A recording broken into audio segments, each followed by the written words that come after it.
et bienvenue à tous pour suivre avec nous ce journal de 15 heures dont voici les principaux titres de l'actualité de ce 20 décembre.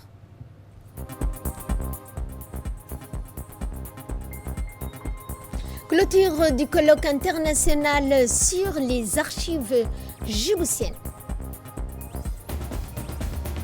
Également dans l'actualité, l'actualité internationale est dominée par cette guerre à Gaza qui a fait au moins 32 morts dont plusieurs frappes israéliennes. L'ONU appelle la CIJ.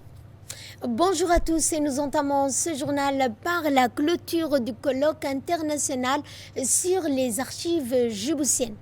Sous la présidence du Premier ministre Abdelkader Kamel Mohamed, et s'est clôturé à l'auditorium de la Bibliothèque nationale le colloque international sur les archives nationales organisé par l'Agence nationale pour la promotion de la culture. Outre le Premier ministre, la ministre de la Jeunesse et de la Culture, en présence de plusieurs membres du gouvernement, des parlementaires, du secrétaire général du gouvernement, M. Almis Mohamed Abdullahi, du directeur de l'ANPC, M. Mohamed Hussein, de la chargée du programme pour l'éducation aux médias et à l'information au sein du bureau régional de l'UNESCO pour l'Afrique de l'Est, des experts internationaux et nationaux ont versé dans la gestion des archives. Ce colloque a pour objectif de fournir un diagnostic détaillé de l'état actuel des archives, incluant l'organisation, la conservation des documents. Ce colloque a également été une occasion unique de renforcer la coopération internationale dans le domaine des archives et de soutenir également les efforts de Djibouti pour préserver son patrimoine documentaire pour les générations futures. Monsieur Jacques Trompon, ancien instituteur et professeur d'histoire-géographie dans plusieurs établissements de la capitale et de Tadjoura entre 1965 et 1991, a marqué une étape importante dans la préservation de notre mémoire collective. Ce colloque, en présence du Premier ministre Abdelkader Kamel Mohamed, également le président de l'Assemblée, de la ministre de la Jeunesse et de la Culture, a officiellement légué un fonds d'archives privées d'une valeur inestimable au département des archives nationales. Ce geste enrichit notre patrimoine national et offre également aux générations futures un accès privilégié aux documents historiques.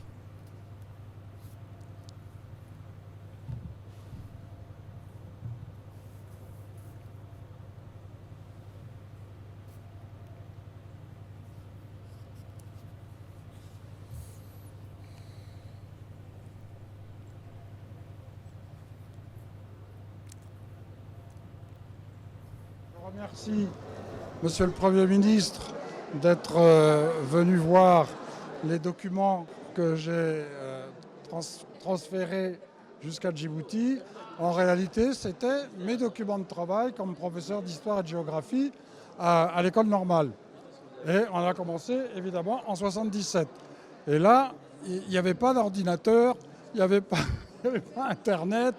Donc, j'ai cherché, trouvé des documents de toutes sortes, en histoire, en géographie, des photos, enfin toutes sortes de documents, pour pouvoir enseigner et créer les programmes d'histoire-géographie du primaire, la carte du pays qui a été ensuite affichée dans les classes, et le premier livre de géographie pour les écoles primaires qui était paru en 91.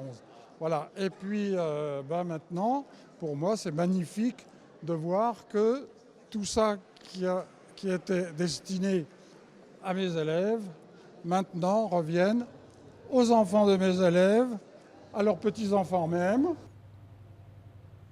Et prenons la parole à cette occasion. Le directeur général de l'ANPC, Mohamed Hussein, a indiqué la valeur inestimable de ces documents historiques dans la préservation de notre mémoire collective. Cette réussite remarquable n'aura pas pu être possible sans le soutien infaillible et éclairé de nos autorités, notamment la présidence de la République, le secrétariat général du gouvernement, le ministère de la Jeunesse et de la Culture, mes plus sincères remerciements à l'ensemble des autorités à l'ensemble des autorités de premier plan au niveau soutien institutionnel. Mes plus sincères remerciements à nos invités, professeurs archivistes internationaux et nationaux de l'Université Djibouti. C'est un honneur d'avoir ce matin, à la clôture de cette cérémonie, Son Excellence le Premier ministre, qui nous fait vraiment l'honneur d'être ici et de conclure ces 2 jours d'intenses échanges. Et le Premier ministre Abdelkader Kamel Mohamed a indiqué que la conservation des documents enrichit notre patrimoine national et offre aux générations futures un accès privilégié à la mémoire collective. À cet instant, c'est avec un grand plaisir que je me joins à vous pour la clôture du colloque international sur les archives djiboutiennes et pour présider avec Madame la ministre de la Jeunesse et de la Culture la cérémonie officielle de réception des archives privées de M. Jacques Trompon. Je voudrais tout d'abord adresser mes chaleureuses félicitations à Madame la ministre de la Jeunesse et de la Culture, son équipe et les experts ici présents pour la réussite éclatante de ce colloque. Je tiens également à féliciter l'Agence pour la promotion et de la culture et toute l'équipe organisatrice pour la qualité du travail accompli.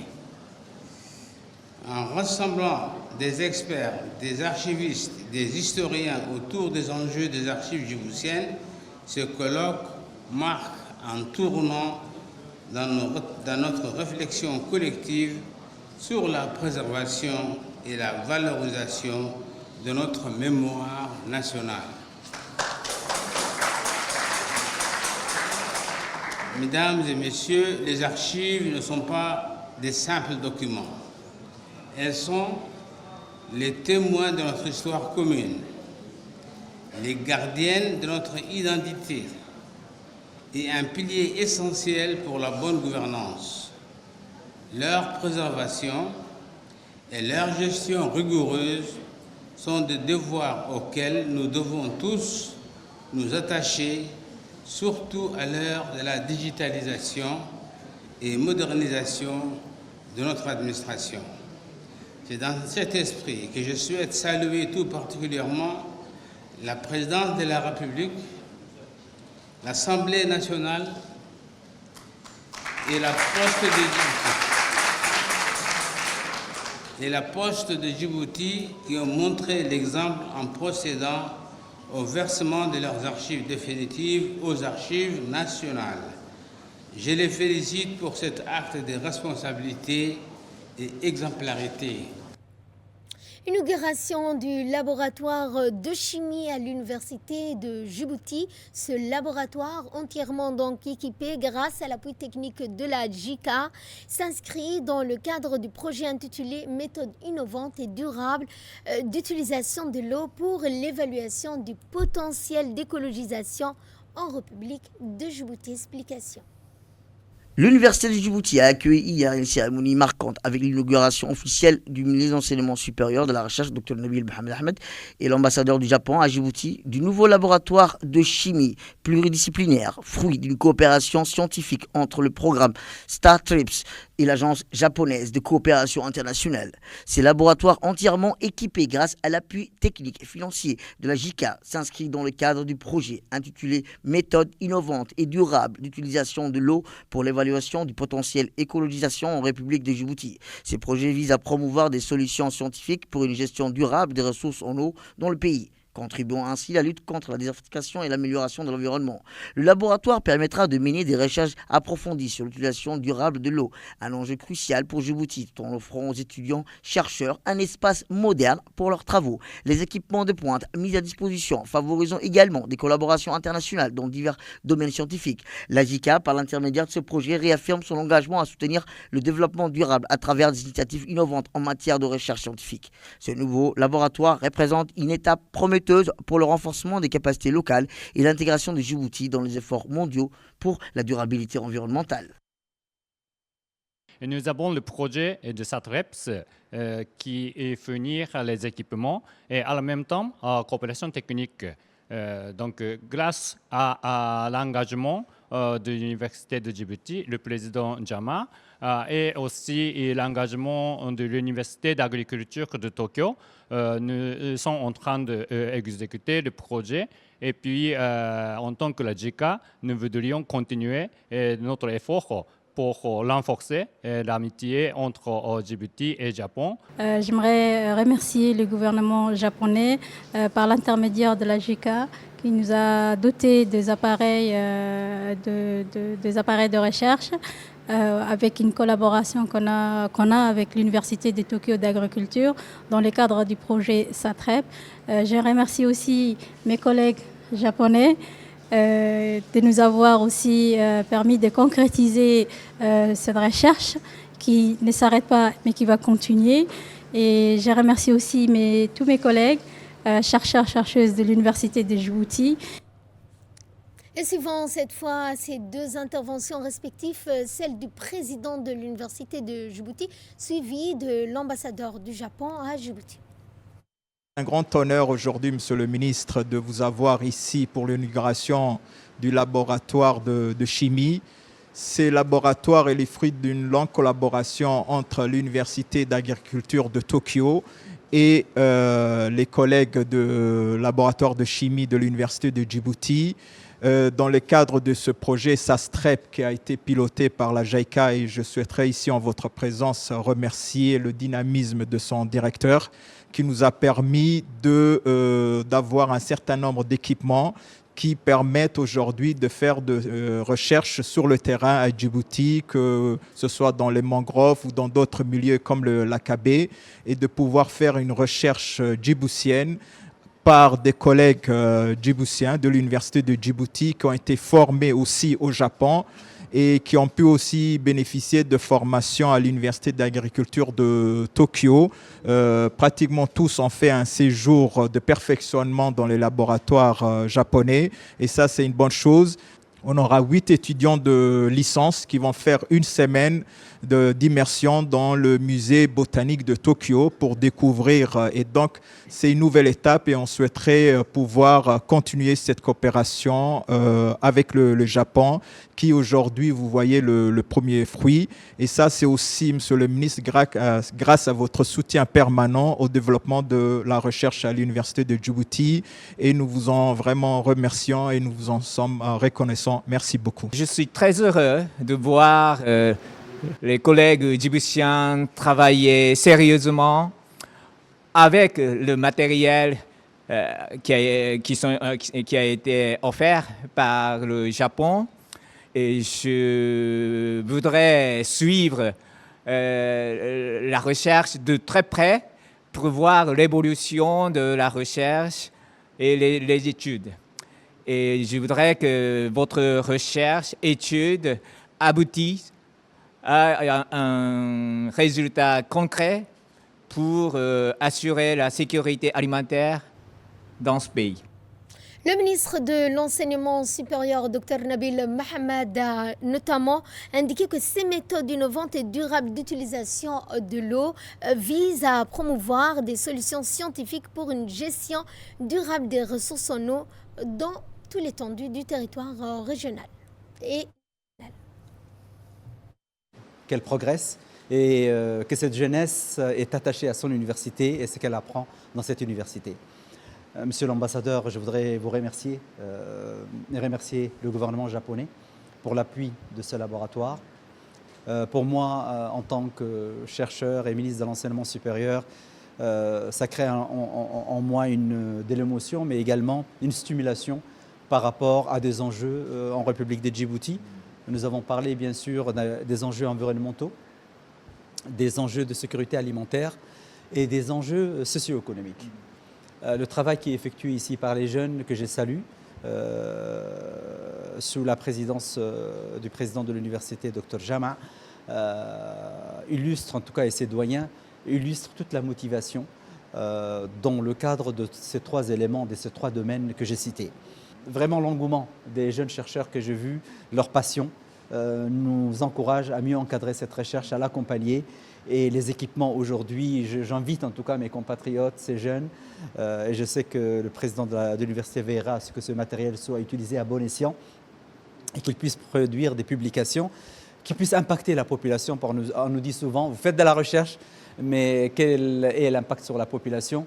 Et j'espère que cette recherche impactera la population. Le ministre de l'Environnement et du Développement durable, M. Mohamed Abdelkader Moussa Helem, en sa qualité d'émissaire de la République de Djibouti et envoyé spécial du président de la République, Ismaël Omar Guelleh, a été reçu le 18 de ce mois en audience par Madame Justice Majara, première ministre et chef de gouvernement par intérim du royaume de Lesotho. Au cours de cette audience, l'émissaire djiboutien a remis à la première ministre par intérim un message écrit du président de la République adressé à Sa Majesté le roi de Lesotho. Le message transmis à travers la première ministre portant sur le renouvellement de la prochaine commission de l'Union africaine, en particulier sur le soutien au poste du président de la commission de l'Union africaine et à la candidature de notre ministre des Affaires étrangères de la coopération internationale, Mahmoud Ali Youssouf.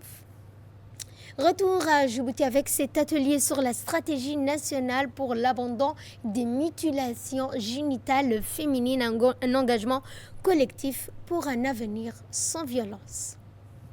Du ministère de la Femme et de la Famille, un atelier de restitution sur la stratégie nationale pour l'abandon des mutilations génitales féminines s'est tenu récemment, rassemblant les acteurs clés de la lutte contre cette pratique néfaste.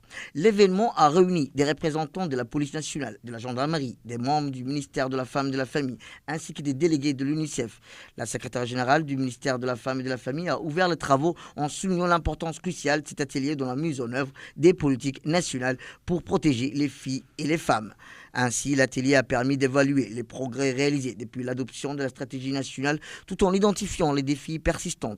Les échanges ont mis en lumière la nécessité d'une collaboration accrue entre les forces de l'ordre, les institutions gouvernementales et les partenaires internationaux pour renforcer les campagnes de sensibilisation et les actions préventives. En conclusion, les participants ont réaffirmé leur détermination à travailler ensemble pour mettre fin aux mutilations génitales féminines, offrant ainsi aux jeunes un avenir plus sûr, plus promoteur. Je suis vraiment ravie de me retrouver aujourd'hui dans le cadre de la validation de l'évaluation de la stratégie nationale pour l'abandon des mutilations génitales féminines. La stratégie allant de 2018 à 2022 et a permis à tous les acteurs d'identifier les actions prioritaires pour la lutte contre les mutilations génitales féminines. Les résultats des interventions dans cette période sont très encourageants. Le programme de lutte contre les MGF a connu un accroissement sur le taux d'engagement et de participation des hommes et aussi des garçons. Et les séances de sensibilisation communautaire ont ouvert la porte aux discussions franches et productives, menant petit à petit vers la conviction des hommes et des garçons sur les effets néfastes de la pratique sur la santé physique et psychologique des femmes et des filles. Suivant avec l'intervention de la secrétaire générale du ministère de la Femme et de la Famille qui a souligné l'importance que revêt la mise en œuvre des politiques nationales pour protéger les femmes et les filles contre ces pratiques néfastes qui touchent à l'intégrité du corps de la femme. Aujourd'hui, nous sommes ici pour l'évaluation de deux stratégies en fait. L'objectif 1 de la première stratégie, c'est la restitution de l'évaluation de la mutilation génitale féminine à Djibouti. Et nous serons présentés également les conclusions et les recommandations du travail qui a été effectué par le consultant national. Les objectifs de cet atelier aujourd'hui, c'est la restitution de la stratégie de la réponse des violences basées sur le genre, qui fut aussi un travail de très longue haleine par le consultant international, qui définit aussi le cadre d'action cohérent et intégré pour parvenir et combattre toutes les formes de violence, y compris les MGF. Elle permet aussi de mettre l'accent sur la protection des victimes, leur prise en charge, avec la poursuite des auteurs et autres préventions. Alors ces deux initiatives s'inscrivent pleinement dans le cadre des engagements nationaux et internationaux de Djibouti en faveur de l'égalité des sexes et de l'élimination de toutes les formes de violence à l'égard des femmes et des filles. L'importance de ces deux initiatives témoigne de l'engagement ferme de Djibouti à atteindre les objectifs durables, les ODD, notamment l'ODD 5 sur l'égalité des sexes, qui vise à éliminer toutes les formes de violence à l'égard des femmes et des filles dans les espaces publics et privés, y compris les pratiques néfastes telles que les MGF. Suivons cette fois cette réaction de l'un des participants.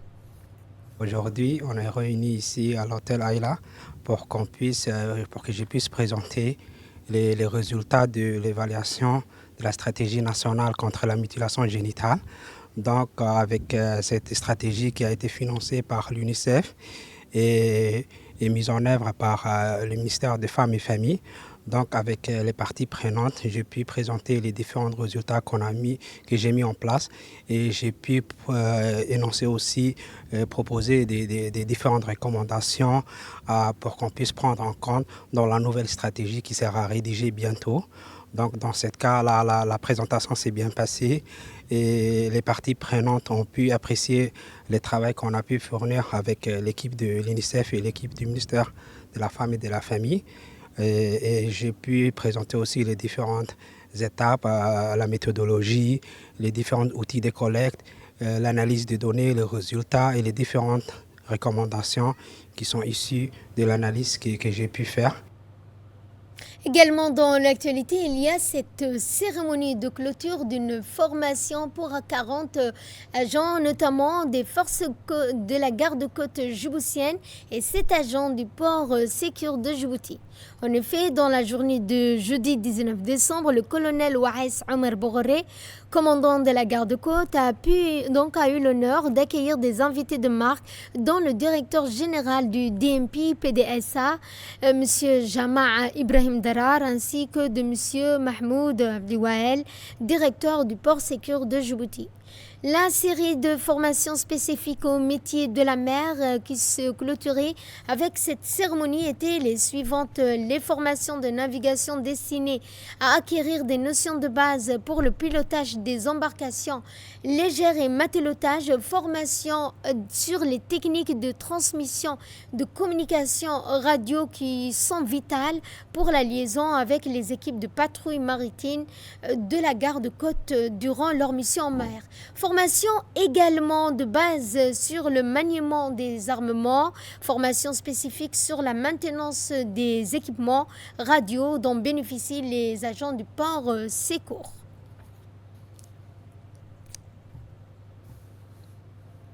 Entamant la série des interventions, le colonel Waïs Omar Bourré a rappelé que le volet de l'instruction est l'une des pierres angulaires de développement de la garde-côte djiboutienne.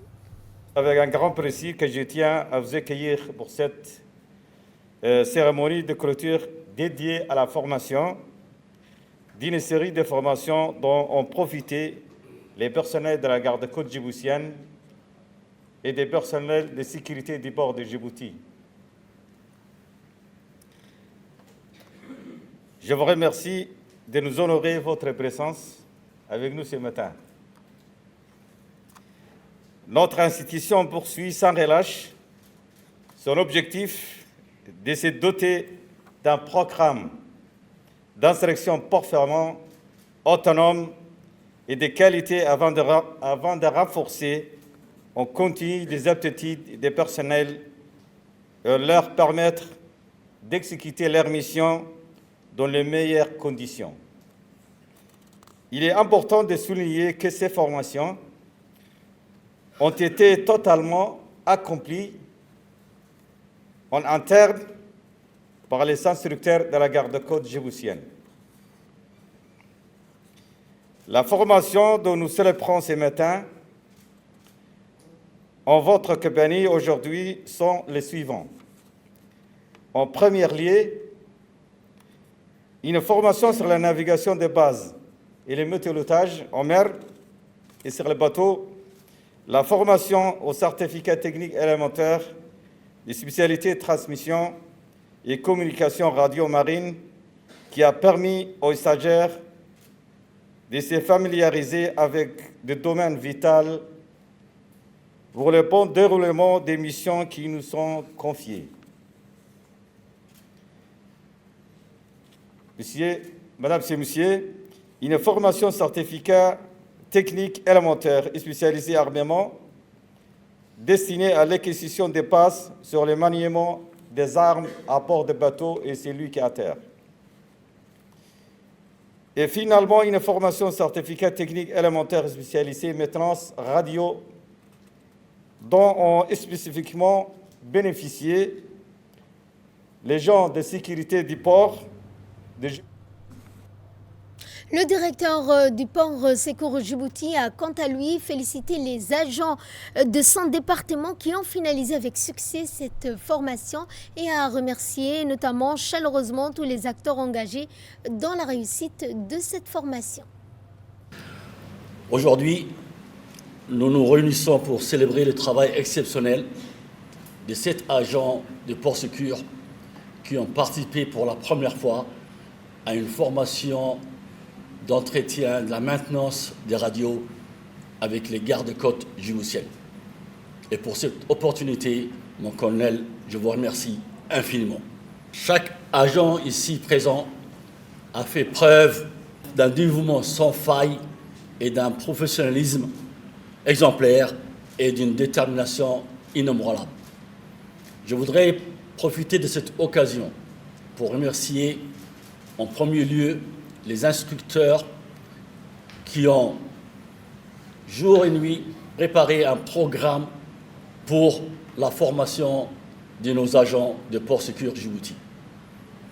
En deuxième lieu, remercier M.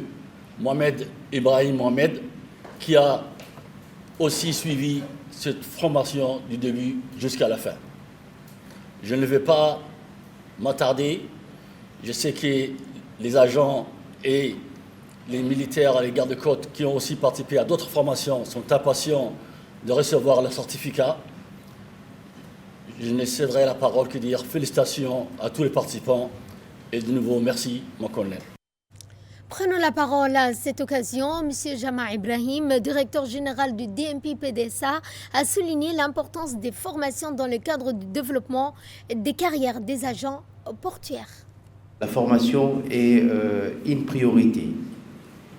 Si le personnel ou le personnel d'encadrement ou les responsables ne sont pas formés, je pense qu'ils feront donc un travail qui ne sera pas à la hauteur des tâches qui leur sont confiées. Donc je pense que c'est une très bonne chose que le colonel Ouaïs met en priorité la formation. Ce qui est extraordinaire encore, c'est qu'on voit que la formation n'est pas seulement dispensée pour les gardes-côtes, mais que cette formation aussi, leurs équipes de PSD en bénéficient. Cela montre quand même le savoir-faire, le travail en commun et le travail d'équipe. Donc nous travaillons tous dans une zone portuaire et je pense que le fait de pouvoir travailler ensemble, d'être formés ensemble, ça nous permet de mieux nous connaître, de mieux travailler ensemble et de rester en équipe. Et je pense que c'est une très bonne chose. La deuxième chose que je voudrais ajouter, c'est qu'il faut qu'on continue donc à travailler ensemble au niveau garde-côtes, au niveau PSD, au niveau du port aussi, donc les responsables du port. Et je donnerai, pour ma part, tous les supports nécessaires pour que le garde-côtes, les ports et nos équipes de PST puissent travailler donc en synergie et pouvoir faire donc un travail professionnel et faire en sorte que nos ports soient sécurisés à 100%. Je pense que très bientôt nous allons délivrer les certificats. Je souhaite simplement donc à tous de pouvoir continuer dans cet élan, faire en sorte que la formation soit maintenue et continue. Il ne faut pas que la formation soit une formation donc, qui s'arrête, il faut que la formation soit une formation continue. Et donc ça nous permettra de former nos personnels, quel que niveau que ce soit. Et donc je ne peux que féliciter les instructeurs, je pense qu'ils sont donc en première ligne. L'Union nationale des femmes djiboutiennes, l'UNFD, en collaboration avec l'UNICEF, lors d'une réunion communautaire, ont donc organisé un plaidoyer avec les imams, les leaders communautaires dans la commune de Bel'Aus et de Balbala pour sensibiliser les mères concernant la malnutrition de leur progéniture. Rappelons que la malnutrition est souvent la conséquence d'un manque de qualité de nourriture plus qu'une quantité. Elle s'inscrit dans la durée et se caractérise par un retard de croissance et ne peut pas être traitée. C'est pourquoi il est important d'agir en amont par la prévention.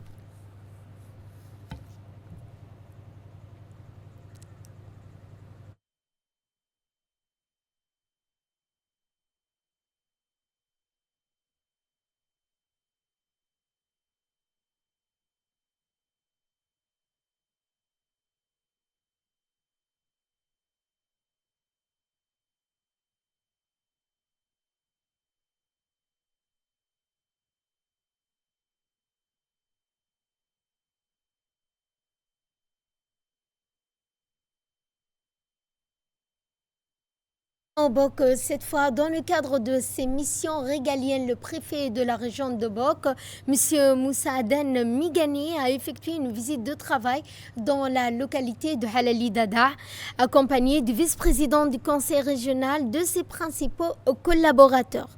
À son arrivée, la population lui a réservé un accueil chaleureux, festif, honorant la tradition avec les dromadaires.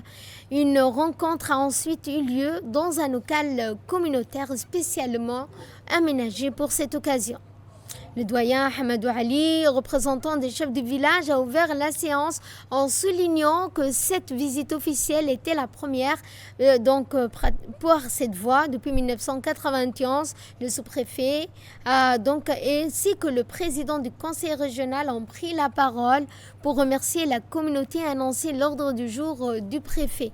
Les représentants de la population ont ensuite exposé les préoccupations. Le préfet, en réponse, a exprimé sa gratitude pour l'accueil et a affirmé la réhabilitation de la piste centrale après sa visite.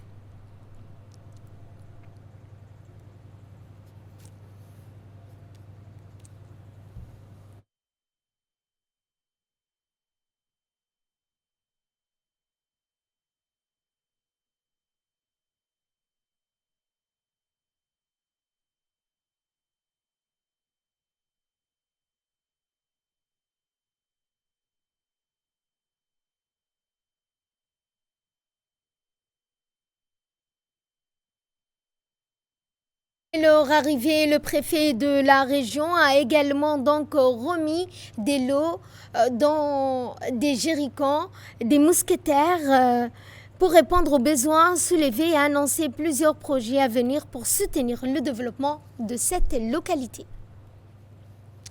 Et prenons la parole à cette occasion. Le préfet de la région d'Abok, M. Moussa Aden Migane, a tout d'abord remercié la localité de Halali Dada pour leur accueil chaleureux.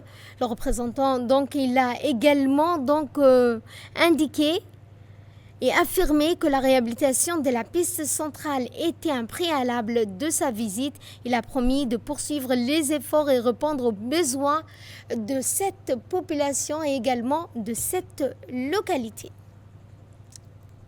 Après la réunion, le préfet a effectué une visite guidée des infrastructures étatiques de cette localité, incluant l'école primaire, la cantine scolaire, le centre de santé, les jardins communautaires. Cette visite visait à témoigner de son engagement aux côtés de la population. Elle s'est conclue par une distribution de matériel essentiel, comprenant des jerrycans, comme vous l'avez déjà vu sur les images. Cette visite a permis au préfet de s'enquérir de la situation dans la localité de Ali Dada, notamment en visitant les jardins. Par cette initiative, le préfet a réaffirmé son soutien concret à la communauté de Halali Dada.